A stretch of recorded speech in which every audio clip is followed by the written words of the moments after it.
Hello, it's Debbie Gilbert from the Business Awards Show, and I'm also the founder of the Best Businesswomen Awards and the Best SME Awards. And today we are going to be talking all things wills with a brand new business, fresh out of the box. She's only been trading for coming up to a year. Nellie McQuinn from Away Wills, welcome to the Business Awards Show.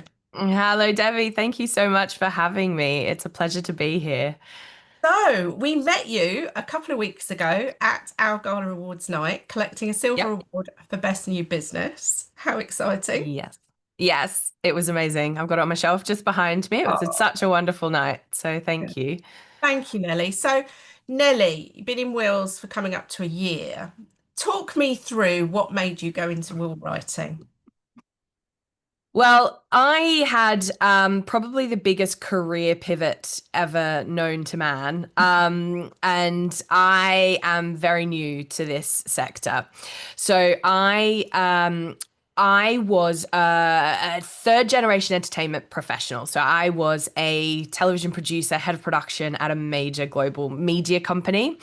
And I have been in that industry since I was 7 years old. So I ended up starting my company, my first company when I was 19 years old, and that was a production company.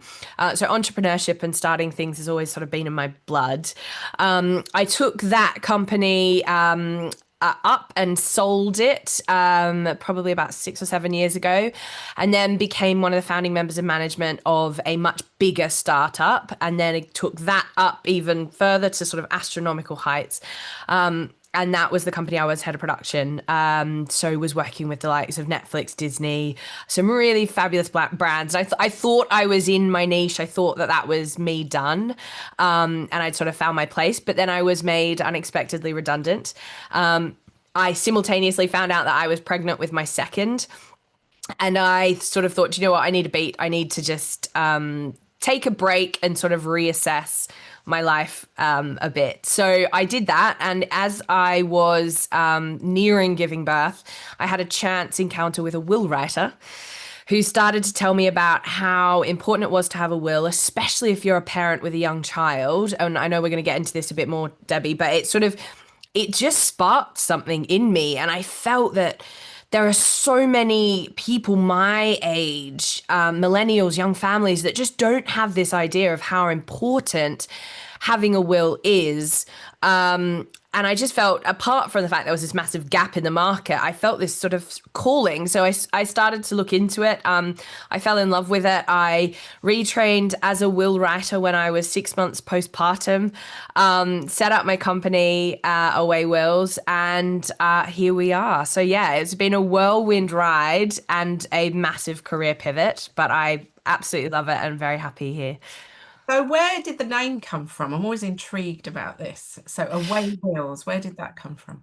So, yeah, where there's a will, there is a way. Oh, Um, right, I get it. Right. yeah, which is it's subtle, and we don't actually put that on any of our marketing. And I like had a big thing about my husband and I talked about it. Should we put it on? Should we not? But I kind of love what you just did, Debbie, which is that moment where people go, "Oh, I just got it," Yeah. and I love that. But also, I sort of felt like away, gone away. We're preparing for this journey, of death and of passing, where you are going away. And we sort of want to file away all of our things, and it just felt like yeah, I just felt the name was lovely. So it's, I that's love me now. Yeah. it.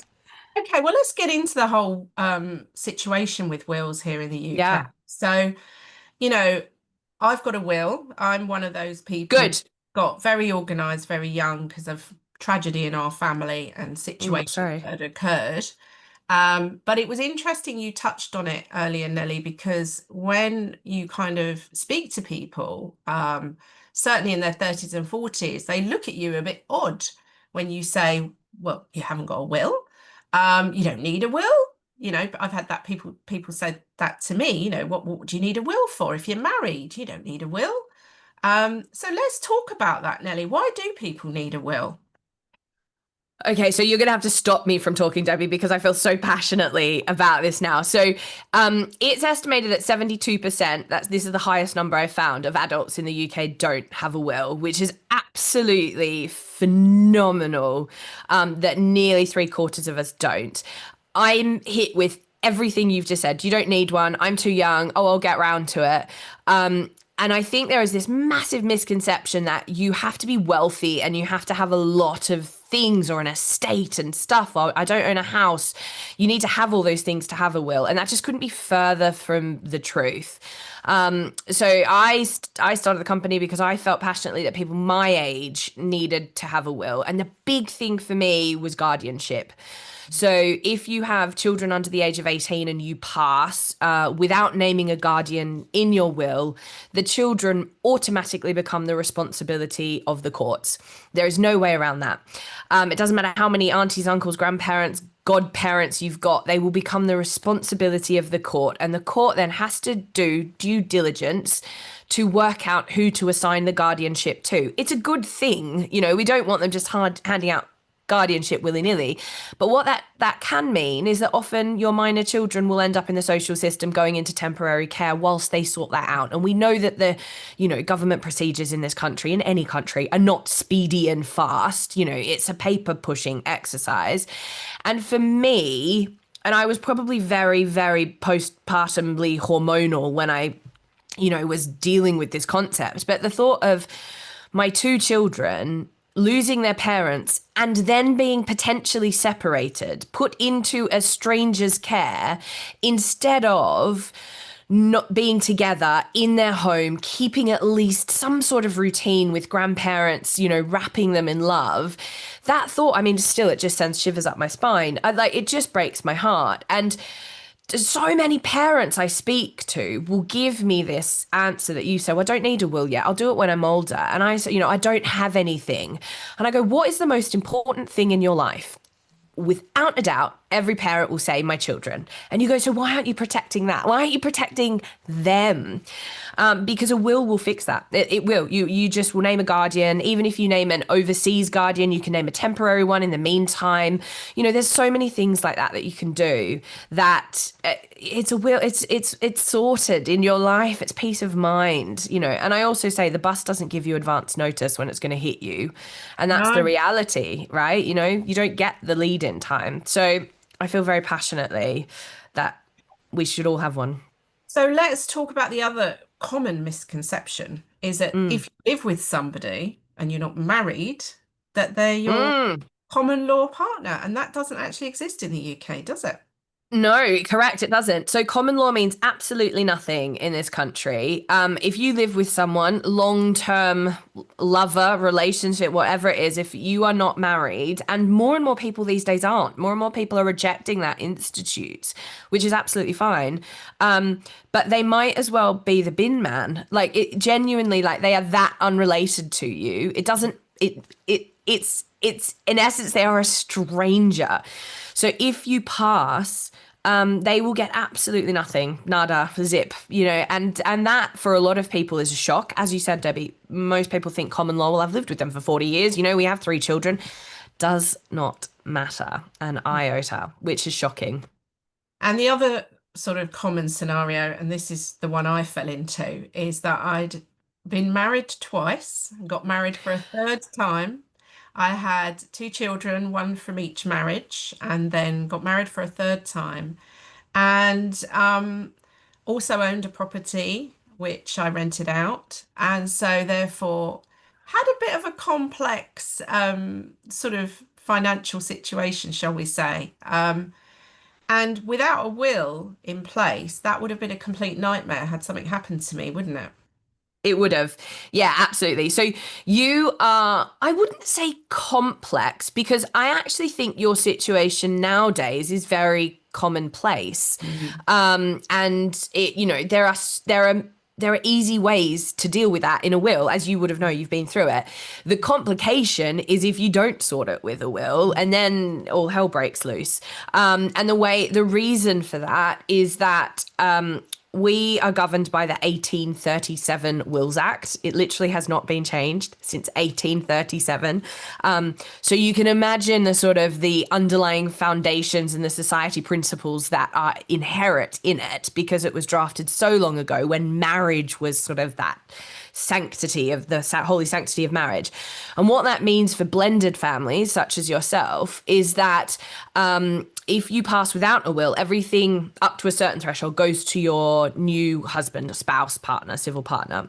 We have got civil partners, thank goodness, in on that, and they weren't until not long ago. But everything goes to the up to a certain threshold goes to your new spouse. What that means in reality is that your previous children from previous marriages get completely written out. Now, what's also horrendous, and I deal with a lot and try and mitigate, is that in that particular scenario, if your husband, your third husband, had then passed without updating his will, he's inherited your wealth, and for all the best will in the world, he might intend and say, well, I've got all of Debbie's wealth now, but I am going to distribute it to her children because I adore them. You know, they're my stepchildren and I will give it to them. If he then remarries and passes without out redoing the will, your wealth is going to his new wife. And what are the chances of her giving that money to your previous children? Probably absolutely zero. So it's things like that. And, you know, I do see a lot, and I had this the other day, someone had done a sort of DIY online will. And it was messy. And in this particular situation, this person was on their deathbed. So I had to go to the hospital to help draft the will and get it signed literally before he sort of left this world. Thank God I was able to drop everything that day and get down there, because the online thing, it just didn't sort of cut it. So this is why you need a professional, someone who's trained, who understands, you know, to do it properly. But yeah, exactly, Debbie, your example is bang on.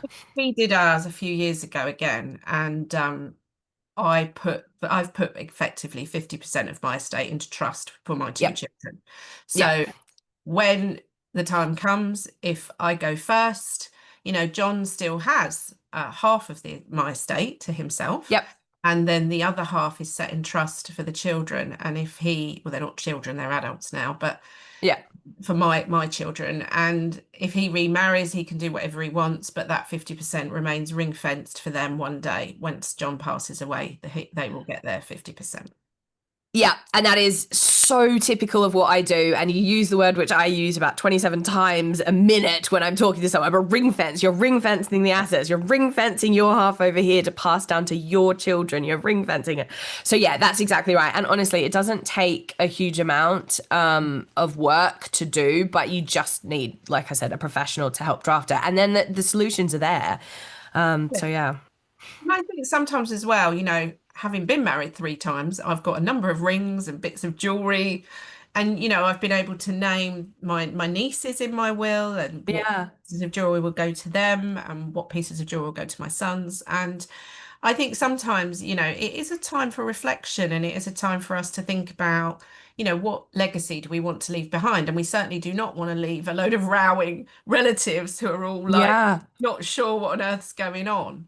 Um, Yeah. and I think, you know, we owe it to our families to tie up our loose ends and make sure everything's there, because we don't know when that end will be. And like you said earlier, it could be tomorrow.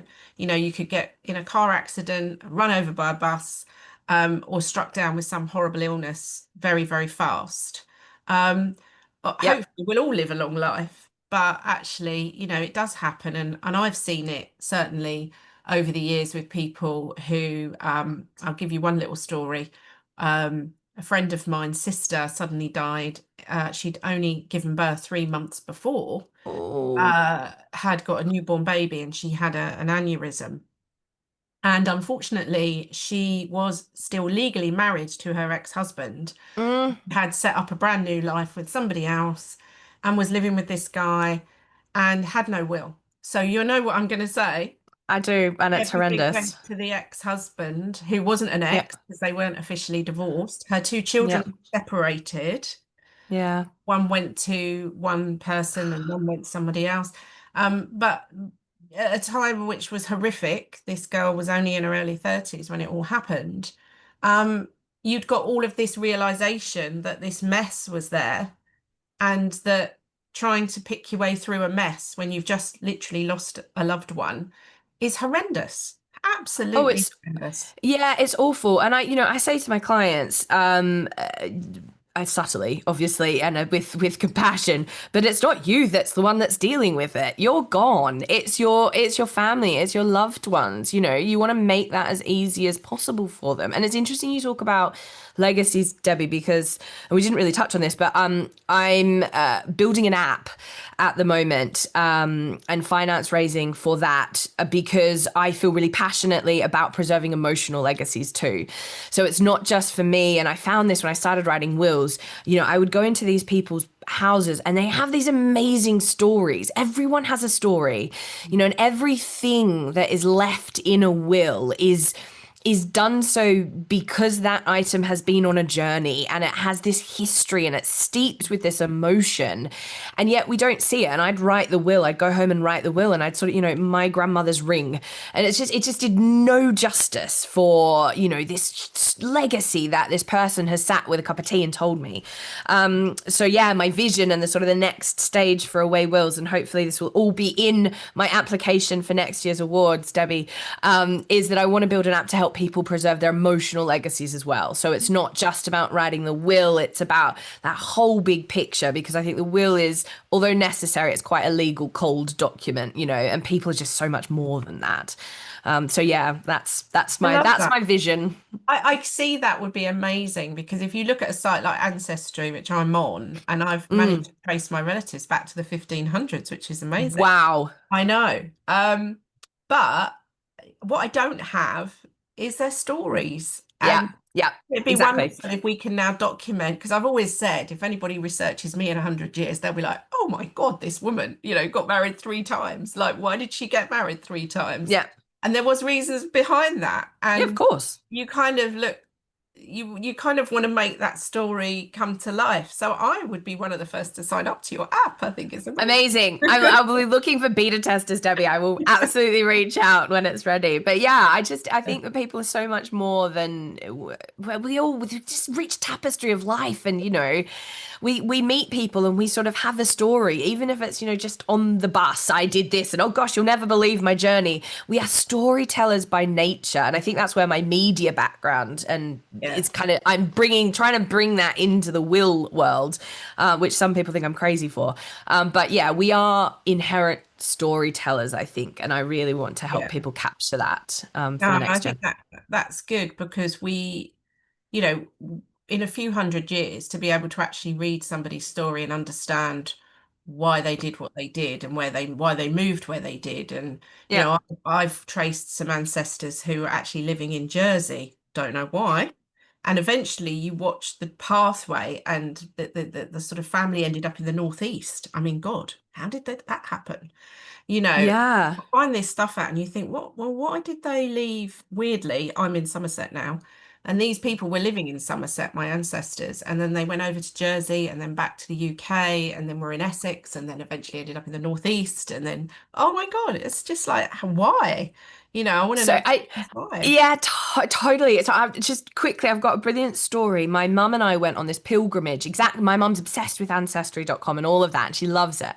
And we went on this pilgrimage over to Ireland to try and trace my mum's father, my pa, who helped raise me and I adored. We went to sort of trace his ancestry, and we had nothing. We had like a few tiny bits of information from when they'd moved to Australia, which is where I grew up. And we knew the name of the house, and we found out that the name of the house was also the name of a little town in Ireland. And we thought, maybe that's why they've named their house that. So we went on this pilgrimage, my mum and I.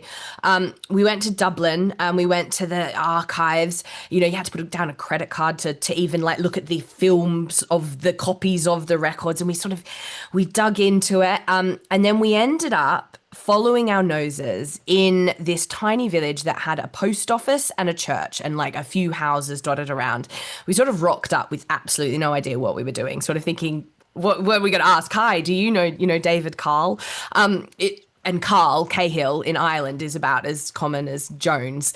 And so we ended up at the local church, and the father there said, "Oh yeah, come back to my house." So we went back to his house, and he said, "Look at all, have a look at all the records."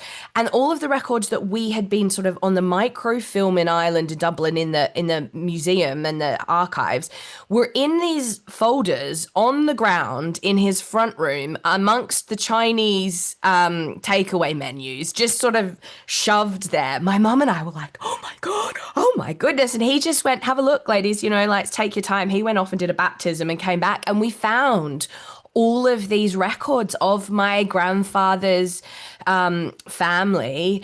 And ironically, and to your point, why did they move? We went for a walk, and where they ended up was a town called Wollongong in Australia on the coast. And Mum was like, "It's Wollongong here in Ireland. The cliffs, the feel. It was Wollongong." And Mum and I went, "That's why they settled in that particular location. It reminded them of home." Um, Yeah, but we never would have known that if we we never hadn't got there. physically been there. And yeah, one final thing, and I'm rambling, but my middle name is Claire, and that's because my dad loved County Clare in Ireland, and he rode across it on a motorbike with a very dear friend of his. So my mum and dad called me Nellie Claire, and it turned out that this little village was in the County Clare. So we didn't know it at the time, but my name is actually sort of a legacy to my past. So yeah, I think all of that's just in my DNA. I just love that sort of that history and that telling of that journey, and I don't think we get that enough. So yeah, I'm hoping that we can use AI and technology for good and help people capture it. Oh, that would be amazing. So let's talk about awards. So Yes. you were in our quite a difficult category in our awards, actually, to get a finalist placing, and you won the silver for Thank you. best new business. So Yes. what made you enter? Why are awards on your radar Mm. at this very early point in your business? I'm intrigued to know. I don't know what. It's just such a great question. I don't know what first put them on my radar, but I think for me in general, awards are such a huge part of my strategy because I am focused on growth, and I'm focused on building out my business, and the legitimacy that winning an award Hmm. provides is huge for a business at its early stages. So when I go and see clients, of course they want to know, they'll look up Google reviews, and they'll look up, oh, you are a relatively new business. Why should I go with you as opposed to the high street? So to be able to say, look, even at this early stage, I've won a few awards, silver with you guys. I was a finalist for the British Wills and Probate Awards, which is kind of the Oscars for the wills and probate world. To be able to say all that just gives the business and me and my services such a legitimacy and a weight in early stages of my growth that it sort of fast tracks what businesses naturally get over their first few years. So I think that's kind of how I saw awards. It also it This sounds ridiculous when I say it out loud, but it's something to post about, Yeah. It's every event is, it's social content, it's reels, it's stories, it's a nice photo looking glam, and, holding an award it's good to have that stuff. And also it's networking. I meet these amazing people. And in fact, Debbie, you posted something a few days ago. You delivered an award to someone, and we've already reached out, and Connecting. we're Yeah. doing a brand partnership together. So it's all of that sort of Okay. stuff, which Yeah. is, that's also a huge added benefit to awards. So highly recommend them. Thank you. Yes, I went to see Sophie from Woven Farewell Coffins, and Yeah. she would be a good contact for you, because sometimes she is actually dealing with people who are terminally ill. They haven't actually died yet, and they commission her to make their coffin. Yeah. Yeah. Might sound very We morbid, but I think it's No, a I'm, thing. yeah. Yeah, yeah, I mean, morbid is kind of I don't believe in morbid No, actually. I I try to don't. make the process about joy, and I think if you're writing a will, you're celebrating the things you want to protect in your life. So, and having choice and having that ability to dictate that is, I think, a privilege. So, yeah, and we're talking about how can we work together, and I'd love to offer her services to my clients, and she said she'd love to do the same. So, yeah, I mean, that's such a lovely byproduct of your awards that already has happened. Good. Yeah, and that's what people should do, and they don't do it enough, which is why we kind of actively encourage people to reach out to the other, find Yeah. and start conversations. And we run a couple of extra events every year as well for people to come together. And we do the online one. And, it's just a way of connecting the very best people in business together. Why Yeah. couldn't that happen? So let's just finally talk a little bit about the challenges of starting a new business and Ooh. what have you gone through in that last year that you set this business up? And have you got any tips that you can share for anyone who's on that early stage journey themselves? Yeah, great question. Um gosh, I encounter issues and problems daily. I think my piece of advice is don't ever expect that to go away. Mm. I think that's just part of business. And I had a team of nearly 200 people across the globe, and I was still coming up with those sort of things. And I had big, legal departments and tech departments, and you're still coming a cropper at least once a day. And I think if you're not forging a path and you're not innovating. And I think that is really important. I will say, however, shiny sort of penny syndrome, I don't know if that's the right word, but is, I think, when you are a solopreneur and in your early stages, I think that's one thing to look out for. And I think especially now when there are so many brilliant programs and companies and services, and in among on their own they're fantastic, but you sort of go, oh gosh, that's amazing, I could create an AI version of myself to talk to clients, and then okay, great, let's subscribe to that, and then you look over here and it's like, oh god, that's really cool as well, I could get this thing to help with my process. And then all of a sudden, and I definitely fell victim to this, you sort of go, there are so many different things that I'm trying to juggle, and they're all brilliant in their own right, but I need to just go back to my core message and my core focus, and what is that? And so I definitely sort of stripped back a lot. Probably in the last month, I've sort of just really stripped things back to go, what do I need to do? What are my goals? And is what I'm doing now, and is that function, is that propelling my goal? Is it getting me closer to where I need to get to?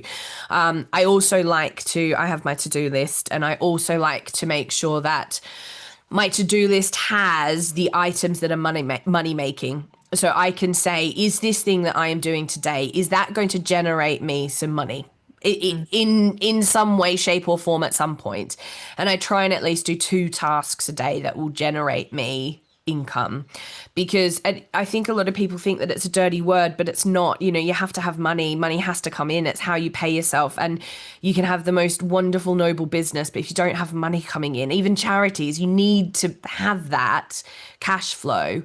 So yeah, I try and make sure that I'm doing something that generates revenue each day. Otherwise I do get that kind of, I need to put my blinkers on, otherwise I get shiny syndrome, and I'm like, oh, I've just spent 4 hours designing a really lovely page on my website and it looks amazing, has it generated me any money? No, get back to work.